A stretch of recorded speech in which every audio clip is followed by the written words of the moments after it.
Hello students, today we are going to discuss about the nomenclature of coordination complexes.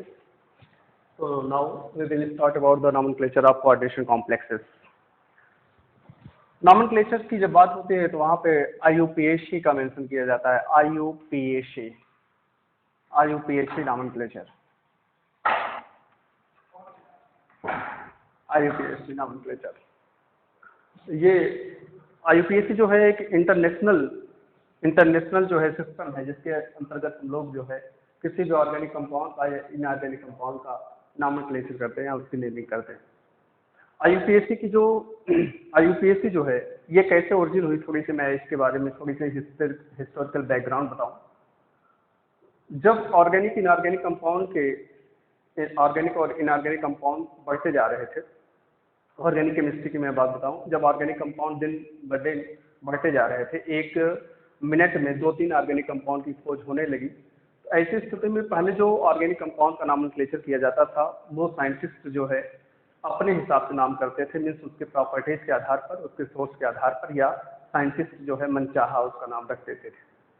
लेकिन बाद में हुआ क्या कि ये एक बहुत बड़ी समस्या उत्पन्न हो रही थी पूरे वर्ल्ड में कि अगर ऐसे ही ऑर्गेनिक कंपाउंड के नामोक्लेचर किए जाएंगे तो बाद में समस्या ये हो जाएगी कि इसको याद कैसे किया जाएगा, या अलग अलग कंपाउंड के अलग अलग नेमिंग से समस्या उत्पन्न होगी। तो ऐसी स्थिति में पूरे वर्ल्ड में जितने भी केमिस्ट थे, सारे केमिस्ट को एकत्रित करके जेनेवा में इसकी मीटिंग की गई।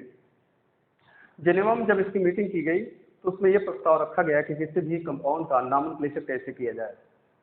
तो फिर हुआ क्या कि 1892 में जो है IUPAC जो है स्टैब्लिश की गई, जिसका नाम था international union pure and applied chemistry. ये पहले जो है IUC के रूप में प्रस्तावित हुई थी, इंटरनेशनल यूनियन ऑफ केमिस्ट्री। लेकिन ये बात यहाँ पर जो है हम लोग IUPAC नामोक्लेचर जो है कोऑर्डिनेशन कॉम्प्लेक्स IUPAC करेंगे। देखिए कैसे करते हैं। सबसे पहले हम लोग क्या करते हैं, जब IUPAC की बात होती है कोऑर्डिनेशन कॉम्प्लेक्स में, जिसका फुल फॉर्म है international union of pure and applied chemistry,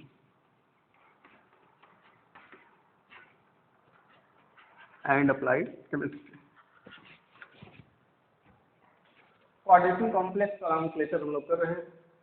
तो ध्यान रखिएगा, इसके लिए जो सप्लीमेंट्री रूल स्थापित किए गए हैं वो ये हैं कि किसी भी कोऑर्डिनेशन कॉम्प्लेक्स में ध्यान रखिएगा ये आपका कोऑर्डिनेशन स्फीयर होता है। कोऑर्डिनेशन स्फीयर के आउटसाइड में आयोनाइजेशन स्फीयर होता है, इसमें होते हैं सेंट्रल मेटल और होते हैं इसमें लिगेंड्स। कॉम्प्लेक्स के इस साइड में जो होता है वो एनायन होते हैं और इधर जो है केटायन होते हैं। ओके, फिलहाल केटायन और एनायन एक साथ नहीं होते हैं। तो ये हो गया केटायन, ये हो गया कोऑर्डिनेशन स्फीयर में सेंट्रल मेटल हैं, ये लिगेंड्स हैं, ये एनायंस। अब इसका जब हम IUPAC करेंगे तो सबसे पहले क्या किया जाता है, नेमिंग ऑफ केटायन लिखा जाता है, नेमिंग ऑफ केटायन। फिर इसके बाद क्या लिखा जाता है, प्लस नॉमेनक्लेचर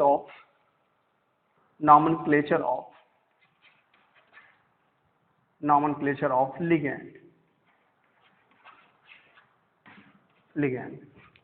अगर लिगेंड्स जो है डिफरेंट टाइप्स के हैं, कई हैं, तो उनको जो है अल्फाबेटिकली ऑर्डर में, अल्फाबेटिकल या अल्फाबेट्स ऑर्डर में उसको अरेंज करेंगे। फिर इसके बाद नेमिंग ऑफ सेंट्रल मेटल, फिर इसके बाद सेंट्रल मेटल का नेमिंग लिखते हैं। फिर कोऑर्डिनेशन स्टेट को, ऑक्सीडेशन स्टेट को स्मॉल ब्रैकेट में लिखते हैं और वो भी रोमन नंबर्स में।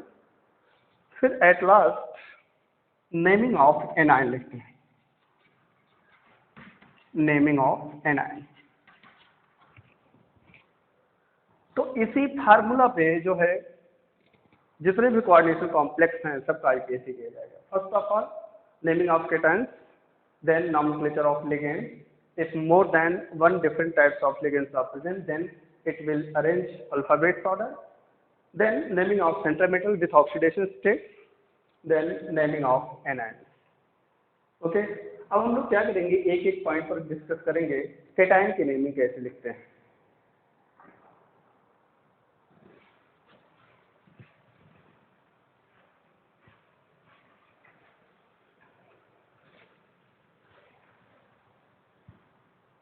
केटायन की नेमिंग कैसे लिखेंगे?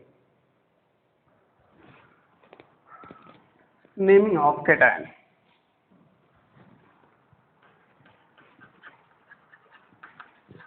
नेमिंग ऑफ केटायन, सबसे पहला पॉइंट हम लोग डिस्कस करेंगे केटायन की नेमिंग कैसे लिखेंगे।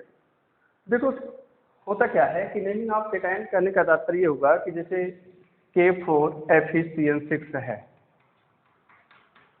तो K4 क्या है, पोटेशियम है, तो ये क्या होगा, केटायन होगा। तो सबसे पहले इसका नाम लिखेंगे, तो क्या हो जाएगा, पोटेशियम, पोटेशियम। फिर इसके बाद किसका नाम लिखेंगे, अगर इसमें एनायंस नहीं है तो इसके बाद किसका नाम लिखेंगे, लिगेंड्स का, तब इसके बाद सेंट्रल मेटल का। तो नेमिंग ऑफ केटायन में क्या होगा, first of all naming of cation, naming of cation takes place before naming of anion, naming of anion। Okay, इसका मतलब क्या हुआ, केटायन की नेमिंग जो है एनायन से पहले करेंगे, और केटायन एनायन के बीच में कोऑर्डिनेशन स्फीयर मिलेगा, फिर उसकी नेमिंग होती है बीच में। तो सबसे पहले क्या लिखेंगे, first of all naming of cation takes place before the naming of anion. Okay, जैसे अगर सपोज करो सिंपल कंपाउंड में बात करूं, जैसे सोडियम क्लोराइड है, तो सोडियम क्लोराइड में ध्यान रखिएगा ये प्लस है और ये क्या है, माइनस है। इसको हम लोग क्या लिखते हैं, सोडियम, सबसे पहले किसका नेमिंग किया गया, केटायन का, फिर इसके बाद क्या लिखा गया, सोडियम क्लोराइड। लेकिन अगर ध्यान रखिएगा तो ये तो आपका सिंपल कंपाउंड है, जब हम कोऑर्डिनेशन कॉम्प्लेक्स के बारे में बात करेंगे तो वहाँ पे सबसे पहले किसका नेमिंग लिखा जाएगा, सबसे पहले जो है केटायन का लिखा जाएगा, फिर इसके बाद किसका लिखा जाएगा, एनायन का। अब दूसरी चीज होती है naming of ligand, naming of ligand. Cation के बाद जो है कोऑर्डिनेशन स्फीयर में लिगेंड की नेमिंग करेंगे। ठीक, तो लिगेंड्स की नेमिंग करते समय ध्यान रखिएगा, लिगेंड्स जो होते हैं वो 3 टाइप्स के होते हैं। एक होता है एनायनिक लिगेंड्स, एनायनिक लिगेंड्स, दूसरा होता है cationic ligand, cationic ligand, and third is neutral ligand, neutral ligand. On the basis of charge carry, ligands are 3 types: anionic ligands, cationic ligands, and neutral ligands. Anionic ligands क्या होता है? Those ligands which carry net negative charge are called anionic ligands. Neutral ligands, those ligands which do not carry any charge, that is positive or negative, are called neutral ligands. And cationic ligands means those ligands which carry positive charge are called cationic ligands. तो यहाँ पे जो है जब हम naming of ligands की बात करते हैं तो यहाँ पे थ्री टाइप्स के लिगेंड्स के बारे में बात करेंगे, एनायन और केटायन और न्यूट्रल। अब हम लोग बात करेंगे एनायन की लिगेंड्स की नेमिंग कैसे की जाएगी। Naming of anionic ligand, naming of anionic ligand. देखो, नेमिंग ऑफ एनायनिक लिगेंड्स में अगर किसी भी लिगेंड्स के लास्ट में आईडीओ लगा होता है या लास्ट में ओ लगा होता है, तो ओ को जो है लास्ट में ई लगा हो, ई को ओ के द्वारा रिप्लेस कर देते हैं। The end of negative ligand, the end of negative ligand should be the name of negative ligand, the name of negative ligand, the end of negative ligand E should be replaced by O। अगर किसी भी negative ligands के last में ई लगा होता है तो ई को ओ के द्वारा रिप्लेस कर देते हैं। जब उसकी नेमिंग करते हैं तो वहां पे ई को हटाकर क्या लगा देते हैं, ओ लगा देते हैं। फॉर एग्जाम्पल यहां पे मैं लिखूं नेमिंग ऑफ लिगेंड, या आप लिख सकते हैं यहां पर निगेटिव लिगेंड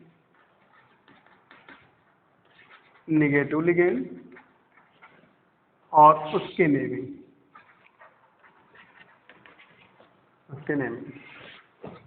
देखो अगर हमारे पास जैसे सपोज करो फ्लोराइड्स है, ये आपका क्या है, निगेटिव लिगेंड्स है फ्लोराइड। तो फ्लोराइड को देखो लास्ट में क्या आ गया, ई आ गया। इसकी नेमिंग करते समय क्या लिख देंगे, फ्लोराइडो। पुराने में जो है इसको फ्लोरो भी मेंशन किया जाता था, फ्लोरो, ये आपका ओल्ड कन्वेंशन है फ्लोरो। फिर इसके बाद Cl माइनस होता है, इसकी नेमिंग जो है क्लोराइड होता है, और क्लोराइड का IUPAC यहाँ नीचे लिखिए Cl माइनस क्लोराइड का क्या हो जाएगा, क्लोराइडो। इसका जो पुराना मेंशन था वो क्या था, क्लोरो था, लेकिन इसको जो है ये आपका ओल्ड मेंशन है, जो बाद में IUPAC इसको अलग कर दिया, इसको हटा दिया, यही आपका नया मेंशन है। फिर इसके बाद I माइनस है आयोडाइड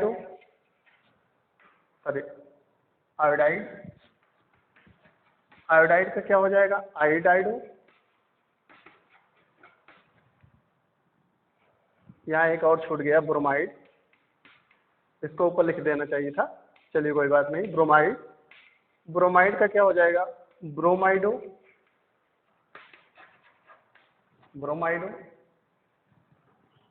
ओके, SO4 2- इसको लिखते हैं सल्फेट का क्या हो जाएगा, सल्फेटो। देखो ई को हटाकर ओ लगा दिया गया, सल्फेटो। C2O4 2- इसको लिखते हैं ऑक्सलेट, ई हटाकर क्या लिख देंगे, ऑक्सलेटो।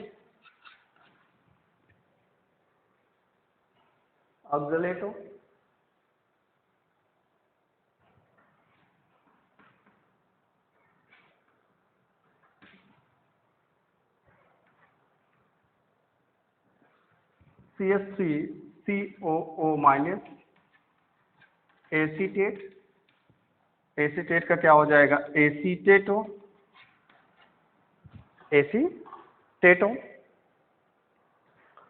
O2- है ऑक्साइड का क्या हो जाएगा, ऑक्साइडो। तो ये सब क्या है, निगेटिव, अगर निगेटिव चार्ज कंटेनिंग है। S2- है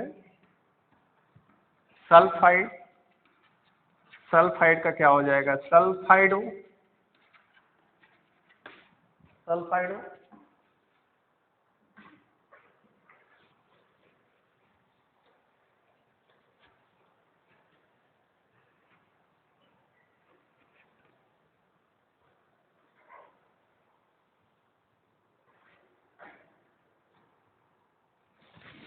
O2 2-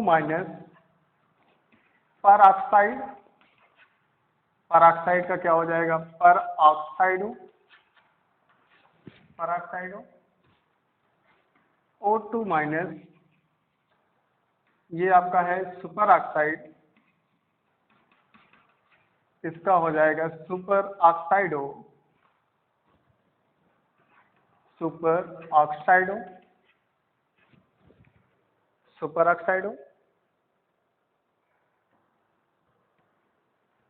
ऑक्साइडो। फिर और हैं इसमें, जैसे आपका NH2CO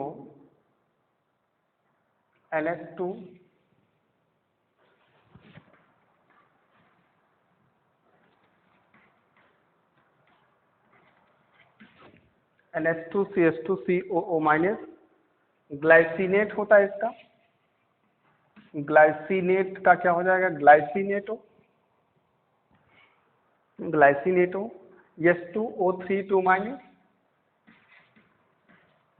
थायोसल्फेट, थायोसल्फेट का क्या हो जाएगा, थायोसल्फेटो, थायोसल्फेटो, P3 माइनस, फास्फाइड है, फास्फाइड का क्या हो जाएगा, फास्फाइडो, फास्फाइडो, SO3 माइनस है, सल्फाइटो हो जाएगा, SO3 माइनस, सल्फाइड का हो जाएगा सल्फाइटो। ये सब आपके नेगेटिव लिगेंड्स हैं। फिर इसके बाद CH3CO, CH3CO, CO minus CH3, CO minus CH3, यहाँ पे आपका CH होगा। इसका हो जाएगा आपका एसिटिल एसीटेटो, एसिटिल एसीटेनेटो, एसिटिल एसीटोनेटो, एसीटोनेटो, यहाँ पर एसीटोनेटो हो जाएगा। ओके, ये सब आपके सारे नेमिंग ऑफ नेगेटिव लिगेंड्स। अब हम लोग बात करेंगे कुछ और भी लिगेंड्स हैं जो बहुत पॉपुलर हैं, जो कि एम्बिडेंटेड के रूप में आते हैं।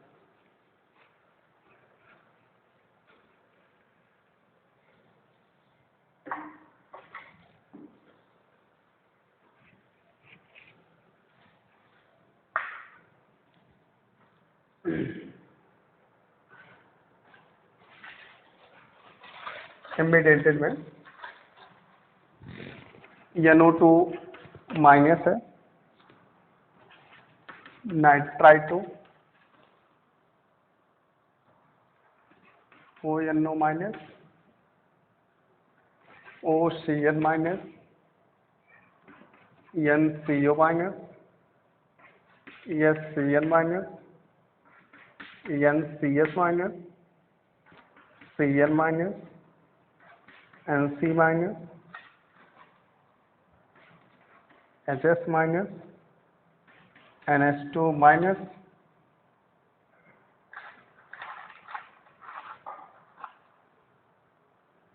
NH2 minus, NH2 minus, CH3O minus, NO3 minus, H minus. जरा देखें, ये सब आपके क्या हैं, एम्बिडेंटेड लिगेंड्स हैं, जो कि लिगेटिव लिगेंड्स होते हैं, जो कि एनायनिक लिगेंड्स हैं, क्योंकि इनके पास क्या है, नेगेटिव चार्ज है। अब देखो, जैसे ये इसका नाम है नाइट्रो, तो नाइट्रो का मतलब नाइट्रो, इसका नाम होता है नाइट्राइट, लेकिन लास्ट में क्या आता है, ई को हटाकर ओ लगा देते हैं, इसका नाम हो जाता है नाइट्राइटो। लेकिन ध्यान रखिएगा, ये सेंट्रल मेटल से नाइट्रोजन के माध्यम से जुड़ रहा है, इसलिए यहाँ पर लिख देते हैं नाइट्राइटोयन, नाइट्राइटोयन। अच्छा, ये भी आपका नाइट्राइटो है, लेकिन ये सेंट्रल मेटल से ऑक्सीजन के माध्यम से जुड़ रहा है, इसलिए इसका नाम क्या हो जाएगा, नाइट्राइटो, नाइट्राइटो ओ। अब देखो, ये आपका OCN माइनस है, OCN माइनस जो है, ये आपका, इसका नाम होगा साइनाइटो, साइनाइटो। अब ये जो साइनाइटो है, ये ऑक्सीजन के माध्यम से लिंक कर रहा है, इसलिए यहाँ पर क्या लिख देंगे, साइनेटो ओ। और फिर ये आपका, ये भी आपका एम्बिडेंटेड लिगेंड्स है, ये भी आपका इसी का जस्ट अपोजिट लिखा गया है, साइनाइटो ओ। इसका क्या नाम हो जाएगा, साइनाइटो, साइनेटो क्या हो जाएगा, एन, या इसका नाम साइनाइटो, तो इसका नाम क्या हो जाएगा, आइसोसाइनेटो। किसी किसी बुक में ऐसा भी लिखा रहता है आइसोसाइनेटो, यहाँ मैं लिख दे रहा हूँ आइसोसाइनेटो, आइसोसाइनेटो। ये CN माइनस है, SCN माइनस को थायोसाइनेटो बोलेंगे, थायोसाइनेटो, थायोसाइनेटो, नेटो। अब ये थायोसाइनेटो सल्फर के माध्यम से अगर लिंक कर रहा है, तो यहाँ पे लिख देंगे यस, थायोसाइनेटो यस। अब इसका क्या नाम हो जाएगा, थायोसाइनेटो, थायोसाइनेटो, और ये नाइट्रोजन के माध्यम से लिंक कर रहा है, इसलिए इसका नाम क्या हो जाएगा, थायोसाइनेटोन, या इसका नाम थायोसाइनेटो, इसका नाम हो जाएगा आइसोथायोसाइनेटो, आइसोथायोसाइनेटो। अब देखो इसका नाम क्या है, साइनाइड, साइनाइड का क्या लिखते हैं, साइनाइडो, या साइनाइड का क्या हो जाएगा, साइनाइडो, और साइनाइडो कार्बन से लिंक कर रहा है, तो इसका नाम हो जाएगा साइनाइडो सी। फिर या इसको ओल्ड कन्वेंस में पहले क्या लिखा जाता था, साइनो, ओल्ड बुक में क्या लिखा जाता था, पहले वाले बुक में या ओल्ड कन्वेंशन में क्या लिखा जाता था, साइनो, लेकिन बाद में क्या हुआ, साइनाइडो। फिर साइनाइडो को यहाँ देखो क्या लिखा गया है, ये आपका साइनाइड जो है नाइट्रोजन के माध्यम से लिंक कर रहा है, इसलिए इसका नाम क्या हो जाएगा, साइनाइडो, साइनाइडो यन, या इसको लिखेंगे आइसोसाइनाइडो, आइसोसाइनाइडो। अब ये आपका एच माइनस है, जिसका नाम है हाइड्रोजन सल्फाइड, हाइड्रोजन सल्फाइड, तो लास्ट में ई आएगा, तो इसका नाम हो जाएगा हाइड्रोजन सल्फाइडो,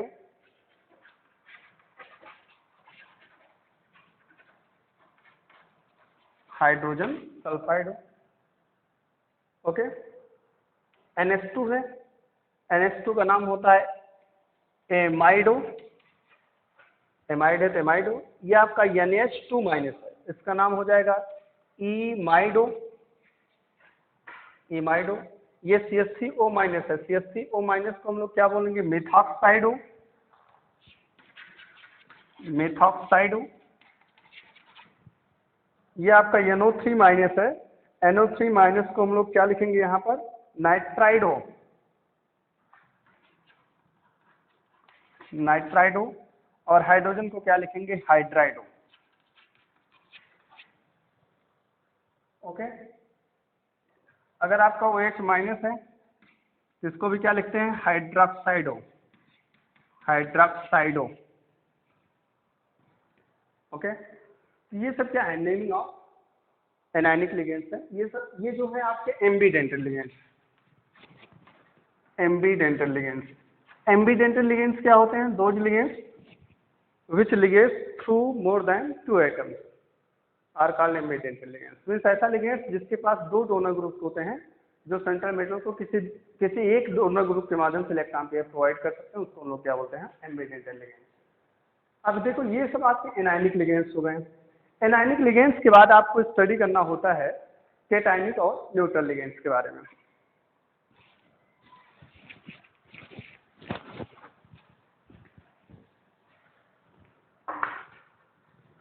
नेक्स्ट आपका है cationic ligands.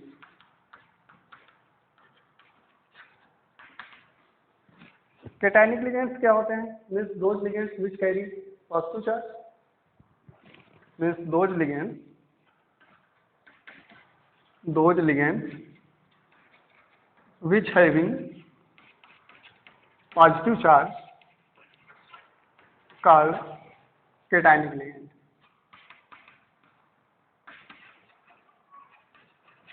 called cationic ligand, इसको हम लोग क्या बोलेंगे, cationic ligand। cationic ligands में बहुत सारे आते हैं, जैसे आपका NO+, इसका नाम होता है नाइट्रोसो, तो ये हो जाएगा आपका नाइट्रोसोनियम। कैटायनिक लिगेंड्स में जो होता है IUM लगा देते हैं, जैसे अमोनियम। ओके, तो ये आपका नाइट्रोसियम हो जाएगा, नाइट्रोसियम। NH4+, ये आपका हो जाएगा अमोनियम। लेकिन ध्यान रखिएगा, अमोनियम आपका लिगेंड्स का काम नहीं करता, क्योंकि इसके पास लोन पेयर नहीं होते हैं, इसलिए ये इलेक्ट्रॉन पेयर प्रोवाइड नहीं कर सकता है ammonium. NH2 NH3 minus, NH2 NH3+, हाइड्रोजीनियम, NH2 NH3+। जैसे ही आपका N2H4 हाइड्रोजीन होता है, एक H+ इससे संयोग कर गया, इसका नाम क्या हो गया, हाइड्रोजीनियम, हाइड्रोजीनियम, हाइड्रोजीनियम हो गया। हाइड्रोजीनियम के बाद आपका जो है NO2+ है, तो नाइट्रोनियम, NO2 अगर प्लस है तो क्या हो जाएगा, नाइट्रोनियम। ये सब क्या है, कैटायनिक लिगेंड्स, इसकी जरूरत बहुत कम पड़ती है। फिर हम लोग अब बात करेंगे कैटायनिक के बाद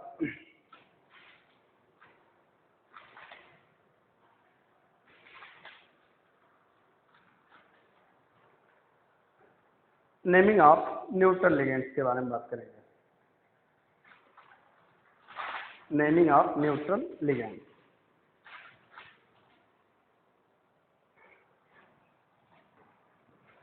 naming of neutral ligands.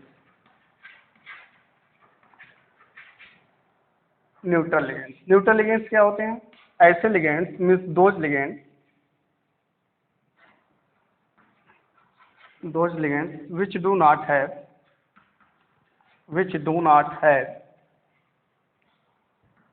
any charge called neutral ligand।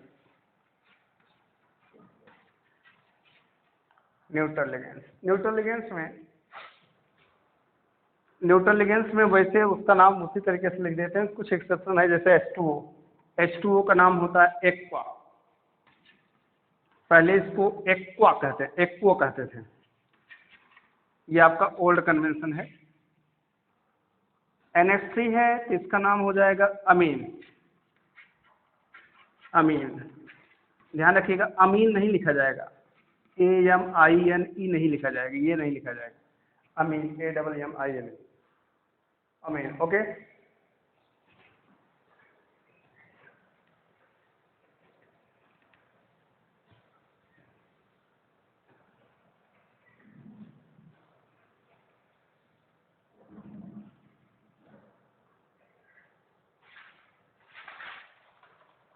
जैसे C6H6 है,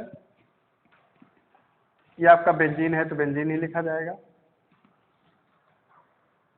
C6C5CH5N पेरिडीन है तो पेरिडीन ही लिखा जाएगा, इसको शॉर्ट में PY भी बोलते हैं। NH2CO NH2 आप जानते हैं ये यूरिया है तो इसको यूरिया ही लिखेंगे। ओके, CH3NH2 इसका नाम हो जाएगा मेथिलमीन।